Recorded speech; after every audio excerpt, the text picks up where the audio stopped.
Normal যে আমাদের যে পাওয়ার টিলার থেকে পাওয়ার টিলার যে ফলা থাকে 24টা, এটার মধ্যে আছে 48টা ফলা, ঠিক আছে। নর্মাল পাওয়ার টিলারে আমাদের এটা ঘুরে হইতেছে মিনিটে 240 বার, আর এটা ঘুরে হইতেছে 480 বার, মানে ডাবল ঘুরে, ঠিক আছে। ডাবল ফলা এবং ডাবল স্পিডে ঘুরে, ফলে এটা এক চাষে কিন্তু একেবারে 4 চাষে সমান হয়ে যায়, ঠিক আছে। তারপর পরে কিন্তু দেখেন এখানে যে বীজ বস্তা আছে, এখানে আমরা বীজ দিলাম। তারপর আপনার হইতেছে এই যে দেখেন এখানে এই যে দেখেন আপনার ফারো ওপেনার আছে, ফারো ওপেনার আছে, এইখান থেকে বীজটা পড়বে, পরে এই যে ফারো ওপেনারের পিছন দিয়ে বীজটা বের হয়ে যাবে, ঠিক আছে। তার মানে সে লাইনে এবং নির্দিষ্ট দূরে বীজ করবে। তারপর আপনার এটা দেখেন লেভেলার আছে, এটা দিয়ে লেভেল করে দিয়ে যাবে জমিকে। তাহলে আমার একসাথে কিন্তু 3-4টা কাজ হয়ে যাচ্ছে, ঠিক আছে না।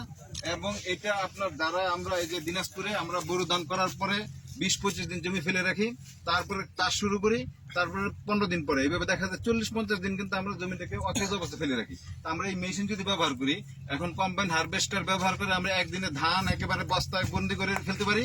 তারপর দিন আমরা এই মেশিন ব্যবহার করে একদিনেই কিন্তু আমরা পরের ফসলে চলে যেতে পারি। দেখেন আমাদের পাশের জমি যেটা দেখা যাচ্ছে, এখানে কিন্তু সেই কাজ উনি করেছে, যদিও উনি কিছুটা লেট করে ফেলেছে, কিন্তু উনি ধান কাটার পরে যদি লাগাইতো তাহলে আজকে এই সরিষা আমরা শুধুমাত্র পট দেখতে পারতাম, তাই না। এখন আমরা ফুল দেখতেছি।